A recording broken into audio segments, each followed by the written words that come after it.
ganhar essa pessoa. E se ainda assim a pessoa não se arrepender, deve-se levar a pessoa a toda a comunidade, e toda a comunidade deve dizer: olha, Deus ama-te, volta para Ele. Se a pessoa então não voltar, ela vai evidenciar aquilo que provavelmente ela nunca foi, uma filha de Deus. E é isso que Jesus diz, para tratar essa pessoa como um publicano, ou seja, como um não crente, porque ela manifesta de forma obstinada que não quer Deus. O verdadeiro crente deseja Deus. Ok? Então esta comunidade do reino é tão preciosa para Deus, tão preciosa, que Ele vai buscar aqueles que se afastam. Agora, Mateus continua a falar da comunidade e diz que a comunidade do reino é também aquela que, em obediência e em intimidade com Deus, ela é composta por casamentos que se caracterizam por uma aliança de amor incondicional, à luz do amor incondicional de Deus para com o seu povo, sacrificial entre um homem e uma mulher, para a vida toda. Onde o divórcio é apenas aceito como uma concessão e só em caso de infidelidade conjugal. Okay? E também é possível, Jesus vai falar, que na comunidade do reino existam aqueles que, por incapacidade natural ou por chamada divina para uma vida solteira, não se casam. E a comunidade do reino então é composta por todo este tipo de pessoas. E tanto aqueles que são casados quanto aqueles que são solteiros são chamados a um denominador comum. Uma vida de serviço, de amor sacrificial. O ponto vai ser é que aqueles que são casados vão se amar de forma sacrificial e servindo um ao outro. O palco principal do serviço é o casamento. Aqueles que são solteiros, não pensem que vão viver a vida para satisfazer a si mesmos. Aqueles que são solteiros vão viver a sua vida para servir sacrificialmente o reino. Uns aos outros, os irmãos em Cristo, aqueles que estão à sua volta. E o nosso texto de hoje vem então nessa sequência. Jesus esteve a falar de família, esteve a falar de pessoas casadas, divorciadas, pessoas solteiras, e agora vamos falar de filhos. Jesus vai falar de filhos. E vamos ver como é que na comunidade do reino, porque é que a comunidade do reino, porque é que a igreja tem que ser diferente de todas as outras comunidades em relação à questão das crianças. E o primeiro aspecto então é as crianças como responsabilidade da comunidade. E está nos versículos 13 e 14 do capítulo 19. Okay? 13 e 14a.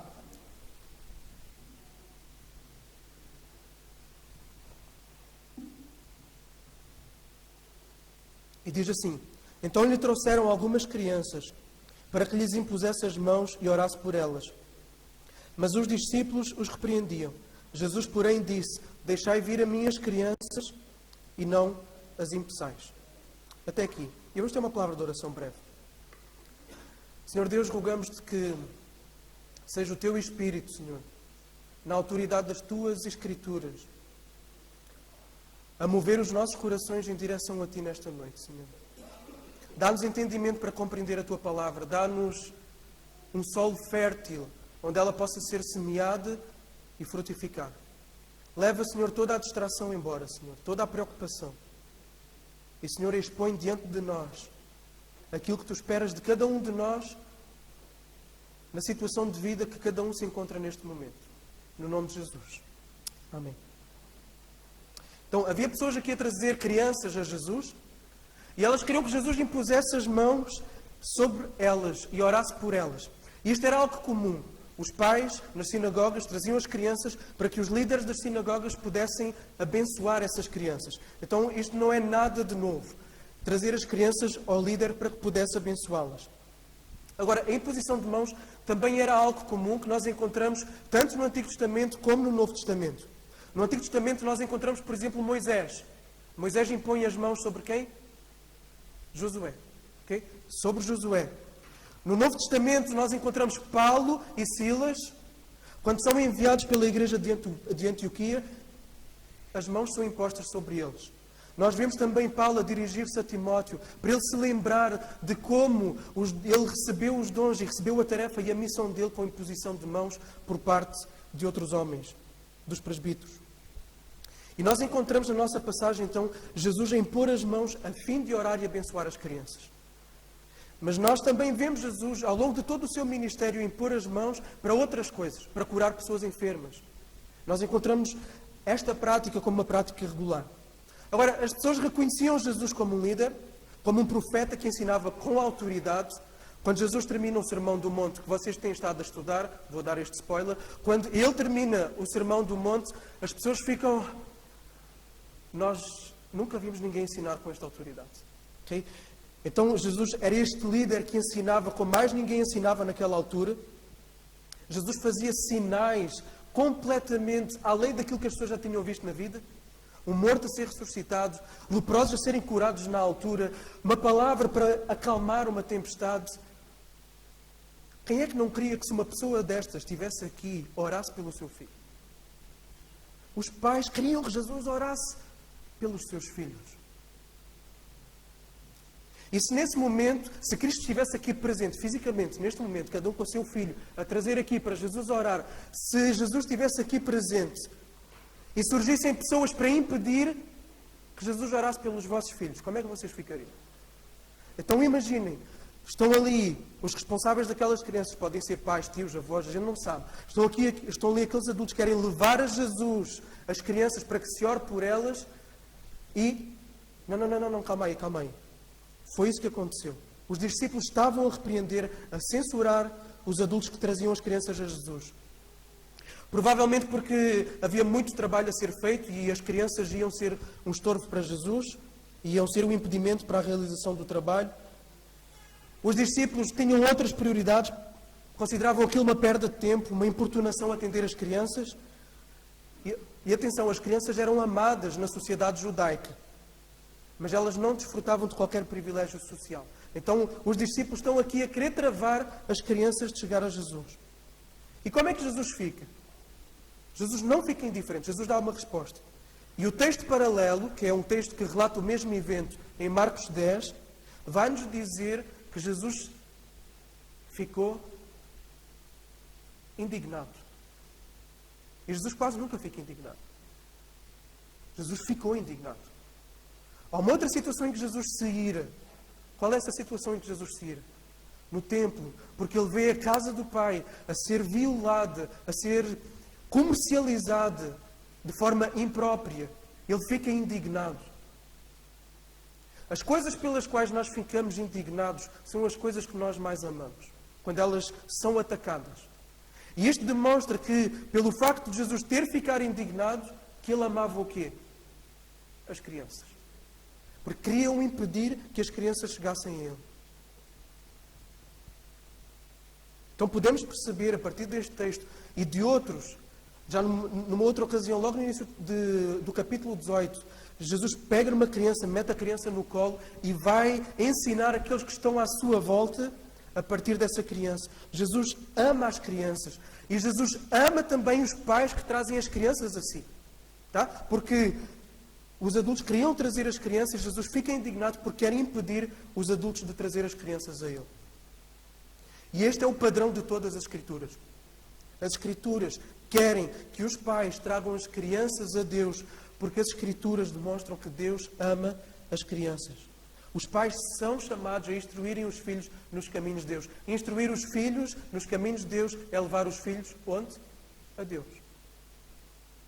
Deuteronômio 6, 6 e 7. Amarás o Senhor teu Deus, sabemos este versículo, de todo o teu coração, com toda a tua alma, com todas as tuas forças.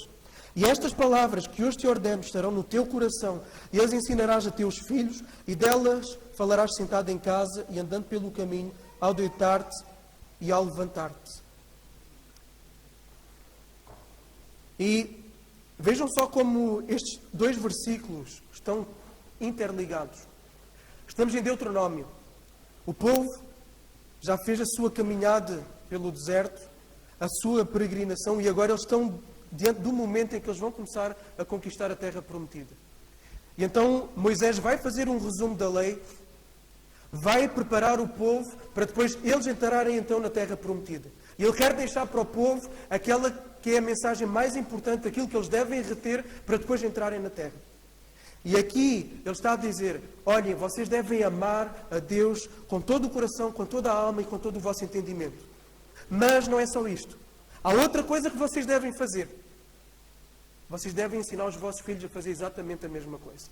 É isto que Moisés está a pedir. Vocês vão amar a Deus com toda a vossa alma, força, entendimento, coração, mas vocês vão ensinar os vossos filhos a fazer exatamente a mesma coisa. Vais falar sentado em casa, vais falar ao andar no caminho, vais falar ao deitar-te, ao levantar-te, todo o tempo vais falar.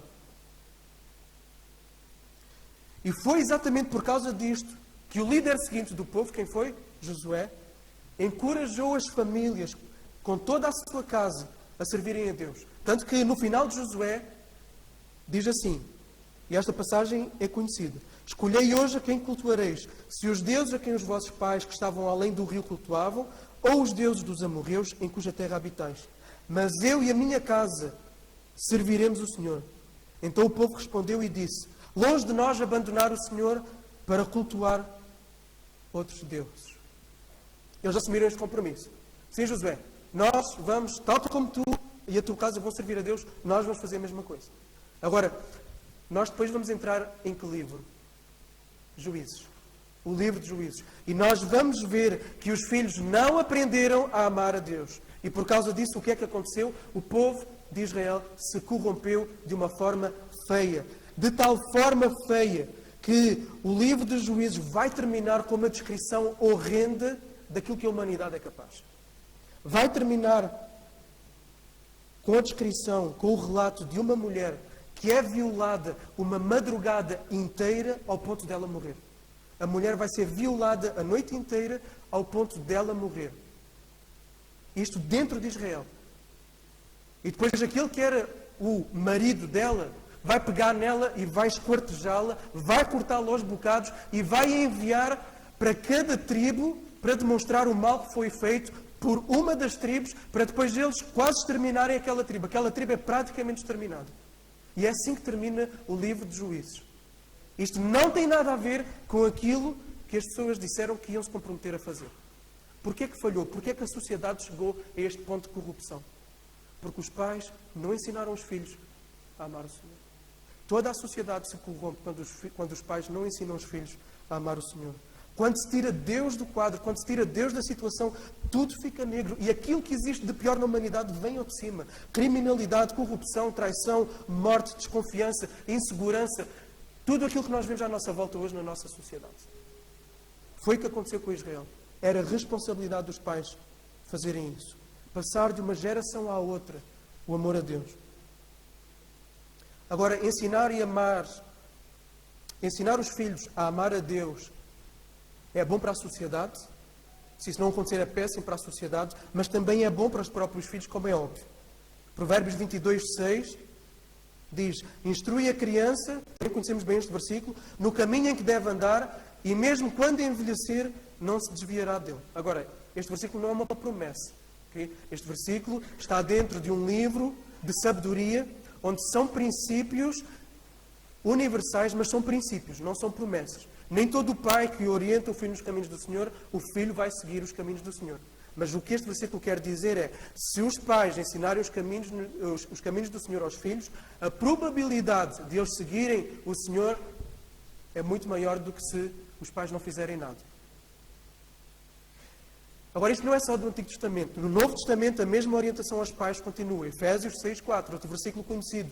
E vós, pais, não provoqueis a ira dos vossos filhos, mas criai-os na disciplina e instrução do Senhor. Então, a principal responsabilidade da educação cristã espiritual dos filhos é de quem? É dos pais. É dos pais. Outros familiares podem, devem ajudar, como foi o caso de Timóteo. Timóteo foi instruído pela avó, pela mãe. Ao mesmo tempo, a comunidade, a igreja, também é chamada a participar da educação cristã, especialmente quando estamos na presença de órfãos ou quando estamos na presença de crianças cujos pais não são crentes. A igreja é chamada a exercer essa educação cristã. Agora, aquilo que cada pai da nossa igreja, aquilo que cada pai desta igreja é chamado a fazer é exatamente isto: ensinar os filhos a amar a Deus e obedecê-lo. E atenção, vejam aqui algo que é extremamente importante. Ensinar os filhos a amar a Deus. Não é ensinar os filhos no legalismo, na obediência, sem o amor. Porque se os filhos forem ensinados apenas naquilo que eles devem fazer, vai chegar uma fase em que eles se vão revoltar e eles vão fazer exatamente o contrário daquilo em que foram instruídos. O coração deles tem que ser cativado. O coração deles tem que ser conquistado. Eles têm que perceber que aquilo que é Deus e a proposta da vida que Deus lhes quer dar é o melhor. Eles têm que amar a Deus. Deus tem que ser o objeto do seu maior amor. Não apenas faz isto porque Deus diz. Não, filho, não podes fazer isso porque Deus não gosta. Isso vai gerar revolta nos filhos. Não é só porque Deus não gosta. Não é só porque Deus diz ou porque Deus não deixa de dizer. Tudo o que Deus manda fazer é por amor. E por isso tem uma razão. Então Deus manda eu não mentir porque Ele me ama e porque Ele ama aqueles que estão à minha volta. E Ele quer que haja um clima de confiança para que relacionamentos possam florescer. Onde há mentira, relacionamentos não florescem. E por isso nós vamos ensinar aos nossos filhos o quão destrutivo é entrar pelo caminho da mentira. Não é só não mintas porque Deus não gosta. Isso é legalismo. Nós temos que mostrar a razão das coisas e levar a que eles possam ver a beleza daquilo que Deus pede para fazer para que eles sejam conquistados por essa mesma beleza. E aí o coração deles é conquistado. Eles vão começar a amar a Deus e a proposta de vida que Deus tem para eles. Então nós temos aqui vários pais. Vários pais. É uma congregação bastante jovem. Temos aqui futuros pais. A vossa responsabilidade principal são os vossos filhos. A vida espiritual deles. Às vezes dizem, eu quero que o meu filho seja alguém na vida. Não sei, usa-se essa expressão aqui, que eu quero que o meu filho seja alguém na vida. Agora, segundo os padrões que normalmente esta frase é afirmada, ser alguém na vida é ser um médico de sucesso, é ser um advogado, é ser uma celebridade, é ter recursos financeiros para ter uma vida confortável. Okay? Isso é ser alguém na vida.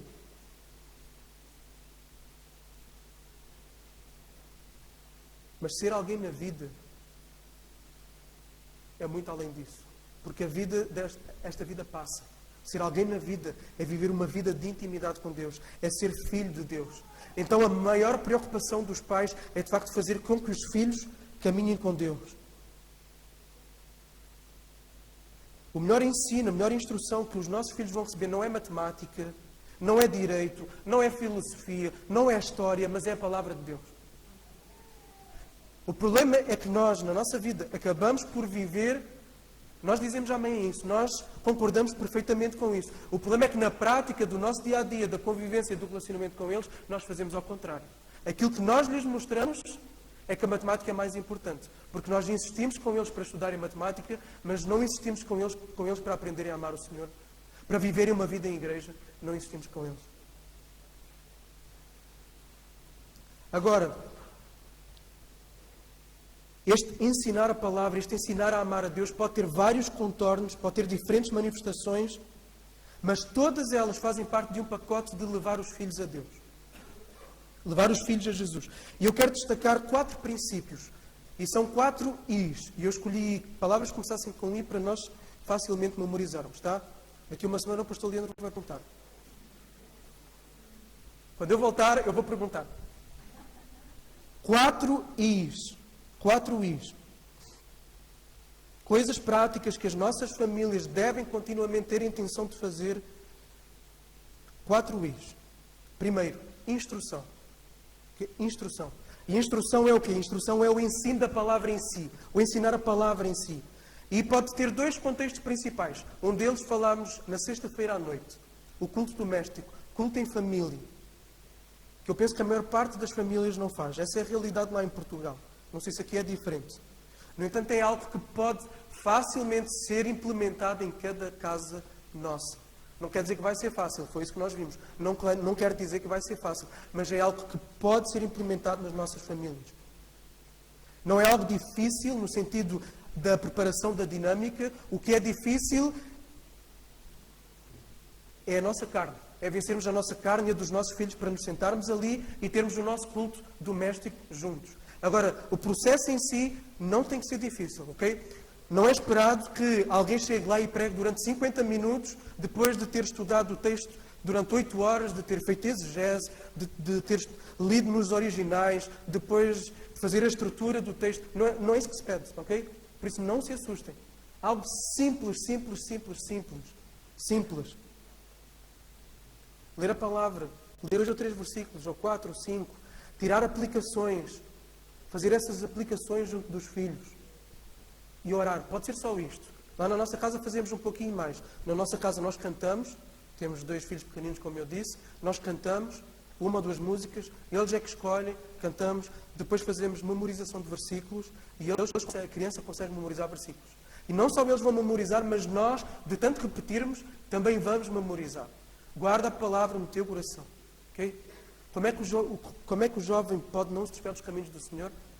Guardando a palavra no coração. Então vamos já trabalhar com eles a memorização das Escrituras. Então nós fazemos memorização, depois nós estudamos um pequeno catecismo, um catecismo infantil, uma pergunta sobre Deus e depois, ou sobre um assunto das Escrituras e depois a resposta. Eu pergunto, Rafa, quantos deuses existem? 1. Quantas pessoas há em Deus? 3. Quem são essas pessoas? Deus Pai, Filho e Espírito Santo. E ele já sabe responder a estas perguntas. E são respostas super simples. O Rafa com 3 anos já conseguia, então uma criança com 3 anos consegue. Okay? Então podemos implementar isto. Depois um tempo de oração entre todos. E isto não leva mais do que 10, 15 minutos. Isto é rápido, parece muita coisa, mas é rápido.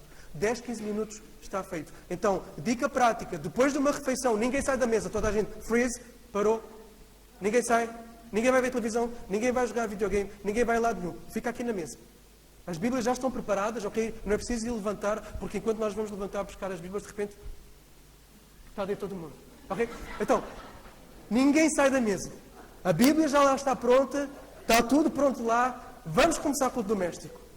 Seja a seguir ao pequeno almoço, como nós dizemos em Portugal, café da manhã, seja a seguir ao almoço, a seguir ao jantar, cada família pode ter a sua dinâmica. Okay? Para alguns vai ser mais prático no jantar, para nós não é, porque as crianças estão cansadas, precisam de dormir, a concentração não é a mesma, memorizar versículos à noite é mais difícil.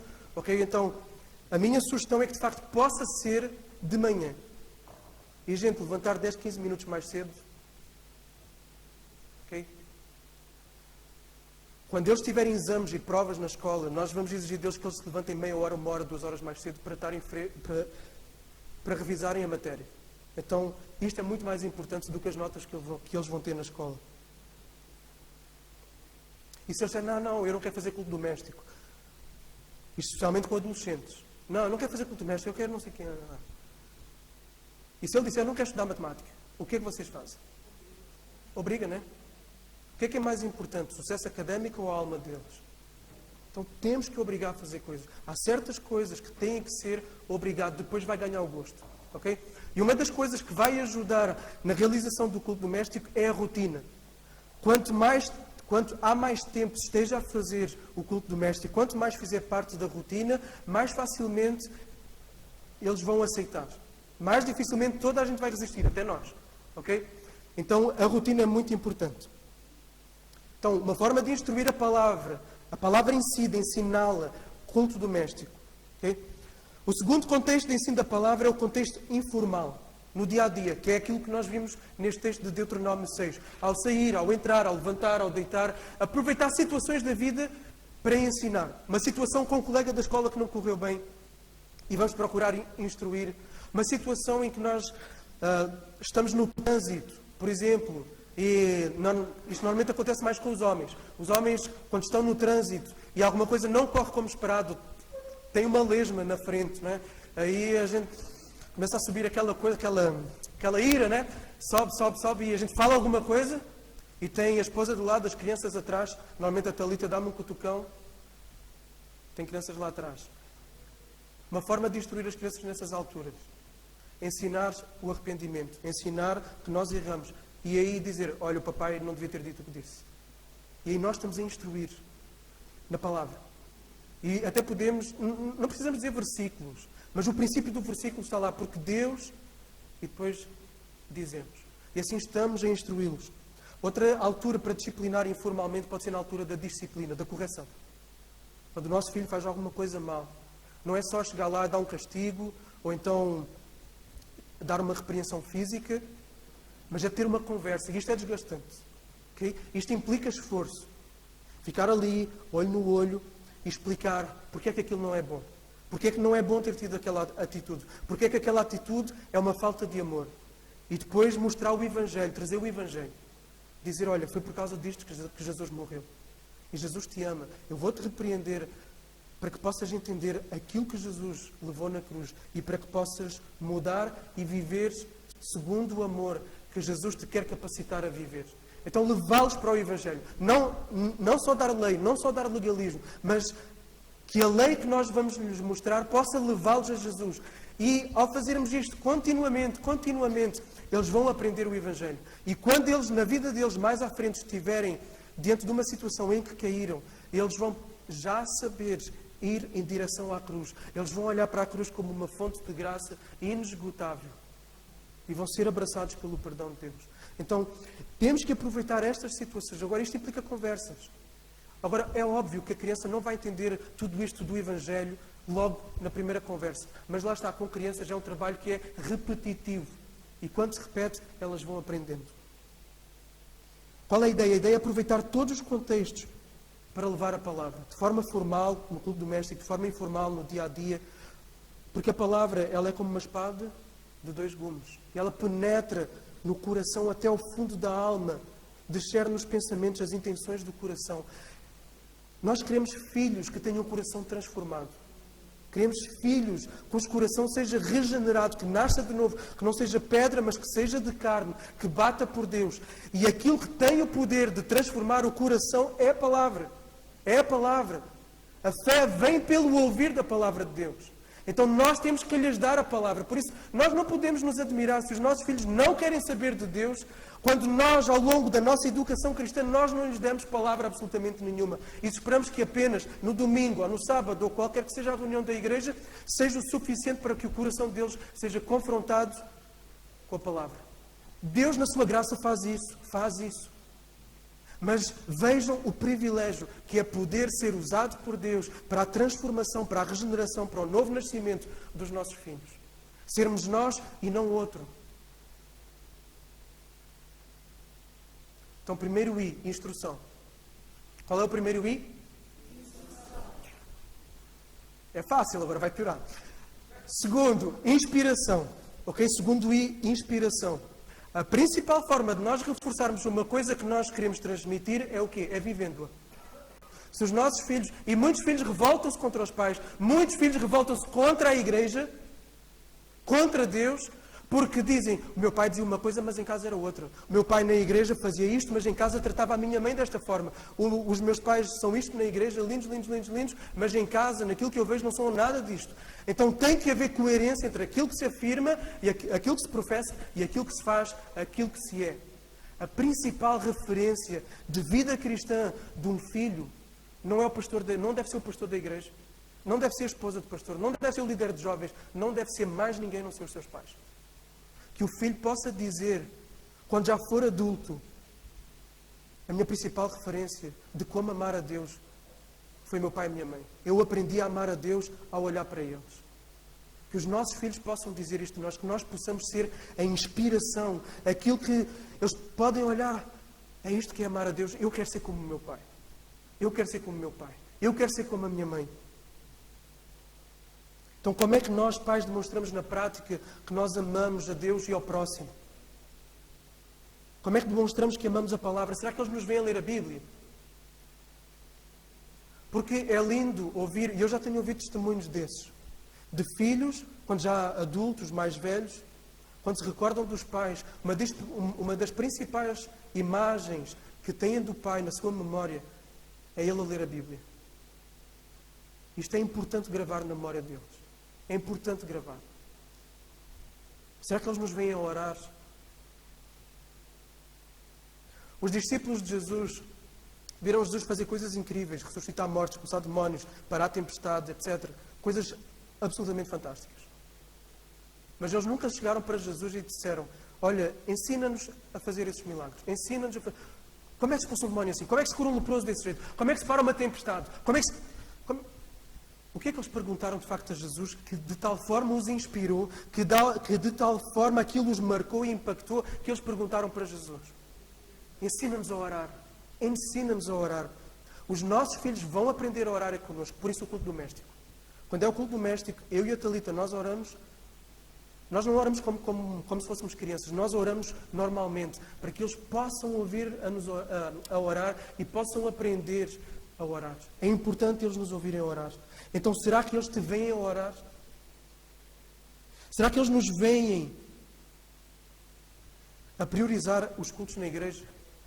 Porque nós não podemos esperar, não podemos sequer exigir que os nossos filhos priorizem a igreja quando eles veem nós, pais, eu hoje estou muito cansado, não vou na igreja.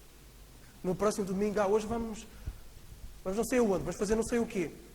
E se isto acontece de forma sistemática, eles vão ver que a igreja não é uma prioridade. Eles vão aprender que a vida em igreja, a vida em comunidade, não é uma prioridade. Se eles veem que as principais decisões dos pais não têm em consideração a centralidade da igreja local, eles vão aprender também a tomar decisões em que a igreja local não é central. Será que eles nos veem a tomar as decisões principais da nossa vida em função da missão, em função da igreja local? Será que eles nos veem a amar e respeitar o nosso cônjuge? Uma das coisas que mais marcam um filho é a forma como vê o pai tratar a mãe e a mãe tratar o pai. Será que eles veem em demonstração de amor de um pai para a mãe e eles vão levar isso para a vida? Eles vão levar isso para a vida. Será que eles veem uma gestão sábia, bíblica, do dinheiro, do tempo? Será que eles veem posições cívicas, políticas, por parte dos pais que são bíblicas? Gente, tudo aquilo que eles virem, eles vão levar para a vida. Tudo. Tudo. Mais do que aquilo que nós falarmos, eles vão levar aquilo que eles veem. E se eles puderem ver aquilo em nós que corresponde àquilo que nós falamos, então nós ganhamos. Isso vai marcar profundamente a vida deles. Então, o que é que nós, como pais, somos chamados a ser? Somos chamados a ser, segundo o I, inspiração. Primeiro I, segundo I, inspiração. Terceiro I, intercessão. Então, é responsabilidade nossa também interceder continuamente diante de Deus pelos nossos filhos. Nós podemos estar a falar a palavra para eles, fazer culto doméstico, explicar o Evangelho. Mas há uma coisa que nós não conseguimos fazer, que é transformar o coração. Não conseguimos. Esse é o desejo de todo o pai, transformar o coração do filho. Essa é a angústia de todo o pai e de toda a mãe quando vê que o coração do filho o está a conduzir para lugares de sofrimento. Por isso, aquilo que nós não conseguimos fazer, nós vamos depender de quem consegue fazer. E quem consegue fazer é Deus. E por isso nós demonstramos a nossa dependência de Deus quando nós oramos. Se nós não oramos, nós demonstramos que somos autossuficientes e que não precisamos de Deus absolutamente para nada. Ok, nós não afirmamos isso com a nossa boca, mas nós demonstramos isso pela nossa prática de uma ausência de vida de oração. Então queremos que os nossos filhos sigam os caminhos do Senhor, intercessão, oração, todos os dias pelos filhos. E quantos testemunhos não existem de filhos que andavam afastados e que um dia voltaram para os caminhos do Senhor e eles dizem, eu voltei e eu sei que eu voltei porque a minha mãe todas as noites dobrava os seus joelhos em oração por mim. Quantos filhos não dão este testemunho? Pais, temos que interceder pelos nossos filhos. Jó fazia isso. Falámos disto na sexta-feira. Então eu pergunto, como é que está a tua vida de oração pelo teu filho, pelos teus filhos? Quem não tem filhos, guarde isto para o futuro se tiver. E se já não tem filhos grandes que já saíram, guarde isto para partilhar com aqueles que estão à sua volta que têm filhos. Como é que está a vida de intercessão pelos teus filhos? Às vezes acontece um fenómeno, eu não sei se isto acontece aqui, mas lá na nossa igreja isto às vezes acontece. Há pessoas que começam a ir à reunião de oração quando as coisas começam a correr mal. Quando os filhos começam a dar problemas, aí começam a ir à reunião de oração. Não pode ser assim. Trabalho de oração não é trabalho curativo. Também é. Mas primeiro que seja de prevenção. Quarto I, igreja. Instrução, inspiração. Terceiro I, intercessão. Quarto I, igreja. Ok? É no contexto da igreja que os filhos podem e devem ver em escala maior, em escala ampliada, aquilo que eles veem em casa. Por meio do ensino da palavra, por meio da adoração, por meio do amor a Deus. Okay? Eles vão ver isso na igreja. Na igreja eles vão ser expostos à pregação da palavra. Eles vão ser expostos à palavra pregada, à palavra orada, à palavra representada pelo batismo e pela ceia. Eles vão ser expostos à palavra. E quando um coração é continuamente exposto à palavra, a probabilidade de ele ser transformado pela palavra é muito maior. Então os filhos precisam de estar, de crescer no contexto da igreja. Ao colocarmos os nossos filhos no meio do povo de Cristo, nós estaremos a levá-los a serem expostos à beleza de Jesus. E mais uma vez, eu volto a esta questão do coração das afeições, porque isto é fundamental. Senão vamos estar a criar filhos legalistas. Não queremos filhos legalistas. Queremos filhos que amem, cujas afeições sejam dirigidas a Deus. E se eles vierem à igreja, se a igreja pregar o Evangelho, atenção, se pregar o Evangelho, eles vão ver a beleza de Jesus. Vão ver a beleza do Evangelho. E o seu coração vai ser conquistado por essa beleza. Mas para isso eles precisam de vir à igreja. E daí a importância de uma igreja saudável. De uma igreja que de facto pregue o Evangelho. Então, famílias, vamos investir nestes 4 Is. Primeiro. Segundo, inspiração. Terceiro. Quarto, igreja. Vamos investir nestes Is. Agora vem uma repreensão. Como é que Jesus ficou pelo facto dos discípulos terem impedido as crianças de chegar até Ele? Indignado. Como é que Jesus ficará pelo facto de nós, pais, negligenciarmos o levarmos os nossos filhos a Ele por meio disto que eu acabei de falar? Indignado connosco. Indignado connosco. Agora, ao olharmos para trás, podemos não ter feito estas coisas. O perdão de Jesus está continuamente acessível. Ele morreu por todos os nossos pecados, todas as nossas negligências. Mas daqui para a frente, vamos mudar. Daqui para a frente, vamos fazer diferente. Nós, como comunidade no todo, também devemos interceder pelos pais e pelos filhos. Então, que esta igreja possa se comprometer a orar pelos pais e pelos filhos. E agora vamos ver como é que as crianças, e é para fechar, como é que as crianças devem servir como inspiração da comunidade. Versículos 14 e 15. E terminamos com estes versículos.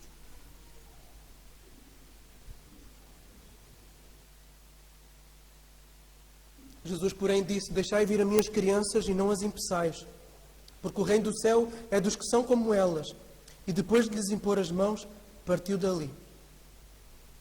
Então Jesus aproveita esta situação, como muitas outras vezes, para fazer uma afirmação teológica.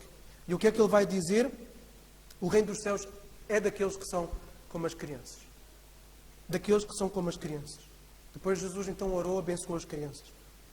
Para se abraçar o cristianismo, para se abraçar a fé cristã, deve-se ter como inspiração as crianças. É isto que Jesus está a dizer. Deve ser-se como uma criança. Ao mesmo tempo, não só para abraçar, mas aquilo que evidencia que alguém é de facto um cristão, é que ele continua a ser como uma criança. Resumindo, quem abraça e vive o Evangelho tem de ser como criança. Agora, será que isto é um chamado à infantilidade? Será que isto é um chamado à imaturidade? Não. Não é esse o ponto. Ser como uma criança é o quê? É ser dependente.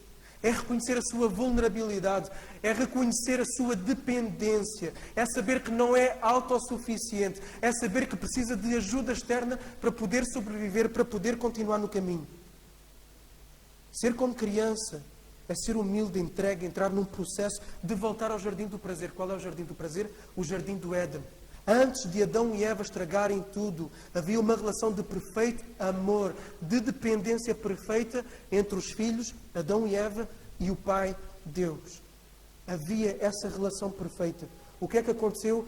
O pecado foi 2 crianças, imaginem 2 crianças, 3 anos, 2 anos, a dizer: pai e mãe, adeus, vou fazer a minha vida. E aí vão embora de casa. O que é que vai acontecer com essa criança? Sozinha, por conta dela, o que é que acontece? Por conta absolutamente dela. A criança vai morrer. A criança vai morrer.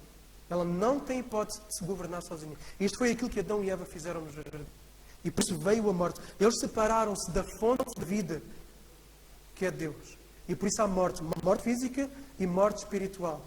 E a partir daí a humanidade ficou órfã. E é por isso que Jesus veio. Para que todo aquele que nele crê possa se tornar o quê? Filho de Deus. Possa não mais ser um órfão, mas possa então ser filho. A humanidade fez-se órfã, saiu da casa do Pai. Isto faz-nos lembrar também a parábola do filho pródigo, que quis se desligar do Pai. Qual é que foi o resultado? Destruição. Estão separadas de Deus, as pessoas acham-se que são autossuficientes. Só que é uma autossuficiência ridícula. Da mesma forma que é ridículo e absurdo uma criança de 1 ano, de 2 anos, que querer dizer adeus aos pais e fazer a vida do seu jeito, da mesma forma que isso é absurdo o ser humano achar que é autossuficiente. Achar que pode governar a sua vida sem terminar em destruição, em morte, em caos. É absurdo. E foi por isso que Jesus teve de vir. Deus teve de se fazer como quê? Deus teve de se fazer como uma criança. Deus fez-se criança. Ele teve de se humilhar para que os arrogantes, nós, fôssemos humilhados e então pudéssemos ser elevados à categoria de filhos. Ele tornou-se vulnerável para que nós pudéssemos reconhecer a nossa vulnerabilidade.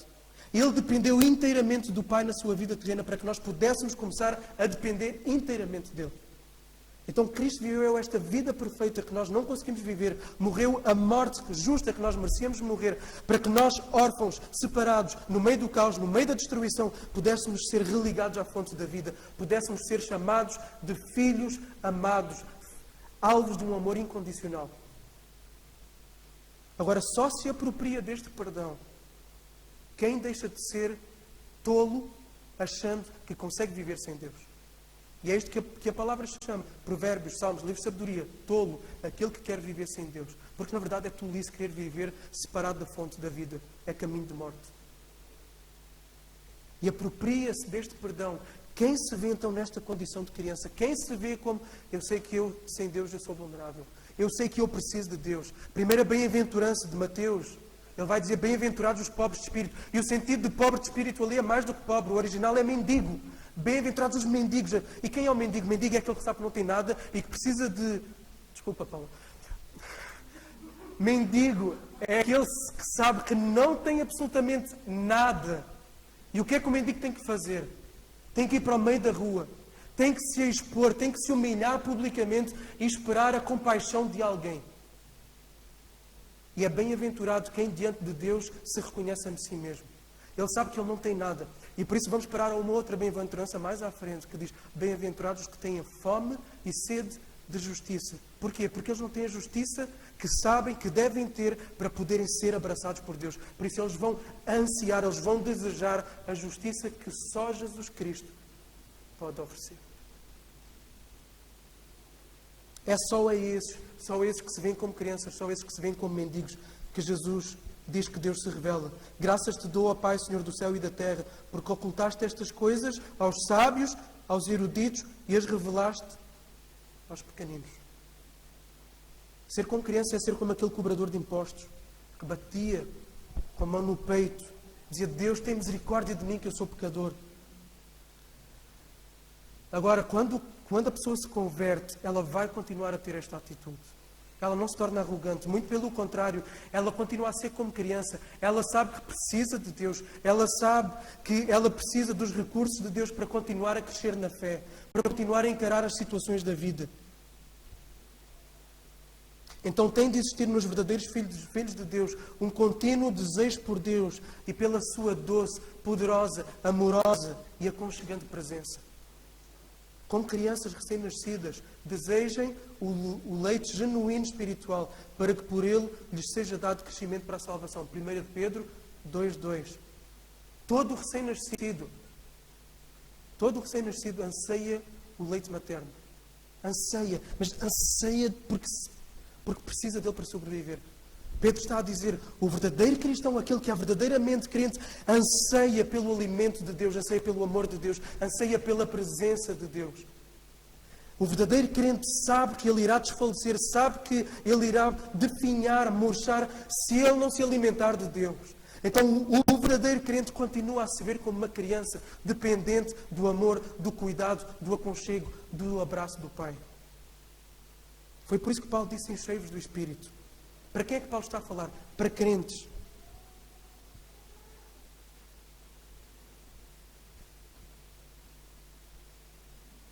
E é isto que o verdadeiro povo de Deus mais quer, mais anseia, mais deseja, do fundo do coração, mais e mais e mais e mais e mais. Quem é verdadeiro filho de Deus anseia de uma forma imparável pela presença de Deus. Quer mais de Deus. Quer mais de Deus. Quer mais de Deus, da presença real e viva de Deus no seu meio. Quer mais do derramar abundante da presença de Deus, que vai levar a um crescimento em santidade. E, na verdade, isto é um aperitivo daquilo que vai acontecer lá no final da Bíblia, em Apocalipse.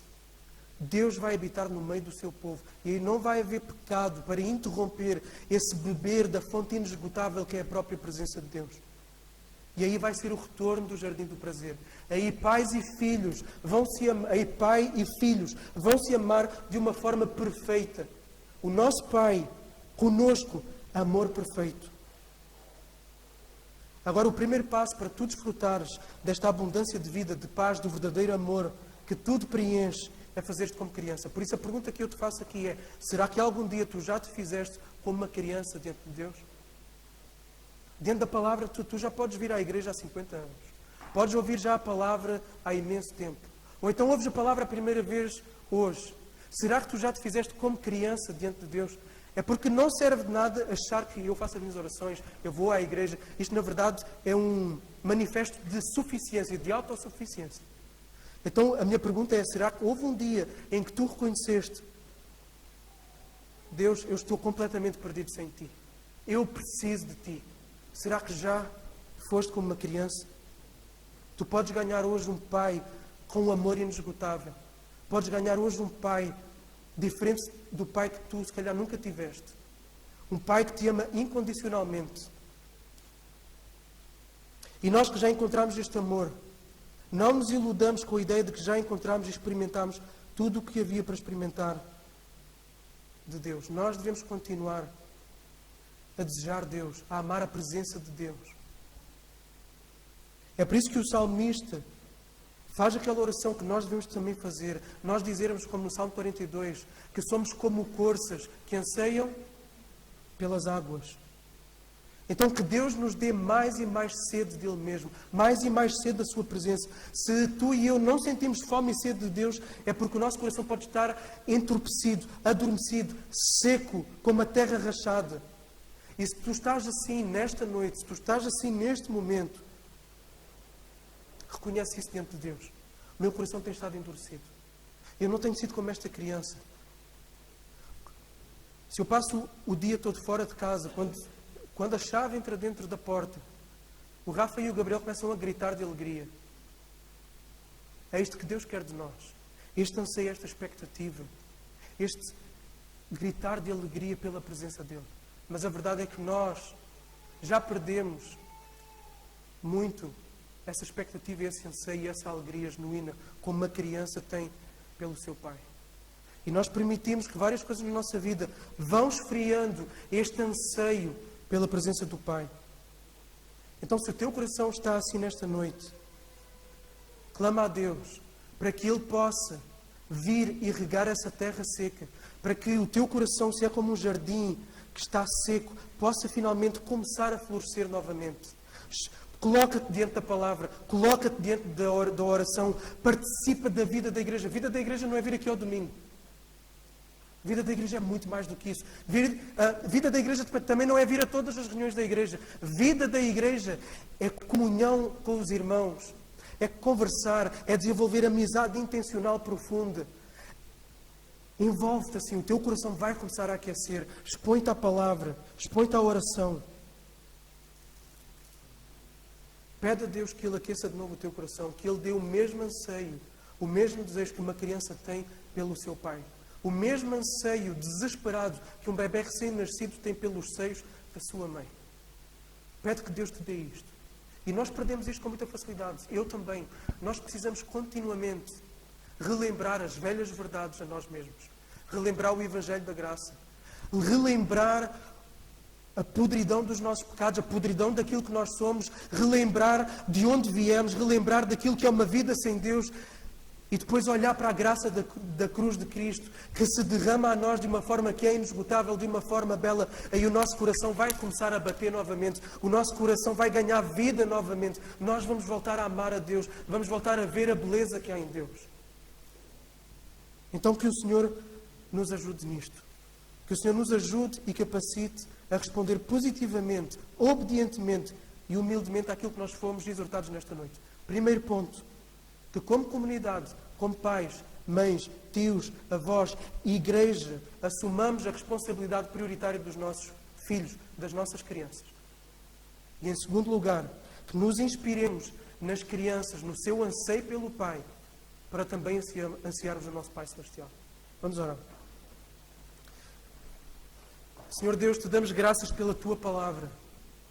A Tua Palavra é tão rica e nós podemos ver que nestes pouquíssimos versículos há tanto, mas tanto a dizer, Senhor. Em primeiro lugar, Senhor, queremos pedir perdão. Porque não exercemos a nossa parentalidade como nós devíamos exercer. Porque falhamos em tanta coisa. Senhor, pedimos-te perdão. Ajuda-nos a olhar para Ti como o Pai dos pais. E ajuda-nos a procurar espelhar esse amor na vida dos nossos filhos. Ajuda-nos, Senhor, a instruí-los, a sermos inspiração, a intercedermos e a levá-los a uma vida de igreja viva. E, Senhor, vem nos ajudar para que o nosso coração anseie, clame pelos braços do Pai, da mesma forma que um recém-nascido anseia desesperadamente pelo alimento, pelo aconchego da sua mãe.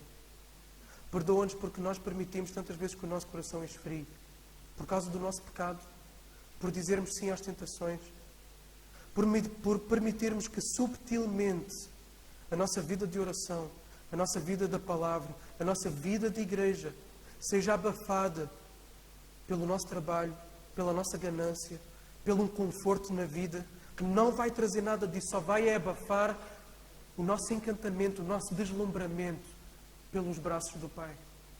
E o nosso coração esfria. Senhor, desperta o coração de cada um de nós aqui nesta noite. Todos nós, de todas as pessoas que estejam aqui, aqueles que ainda não são teus, possam perceber que longe de ti só há destruição e que o fim é a morte eterna, e possam olhar e perceber que há uma fonte que jorra graça e amor e perdão em Cristo Jesus. Dá-lhes o arrependimento, dá-lhes a fé para que se lancem por completo a Ti nesta noite.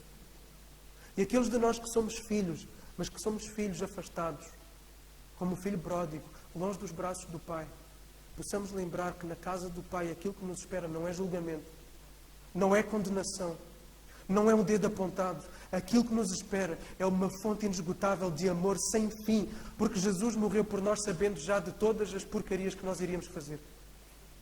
Senhor, traz cada um daqueles que neste momento estão longe de um coração aquecido e ardente por Ti, para este lugar, para a mesa do Pai.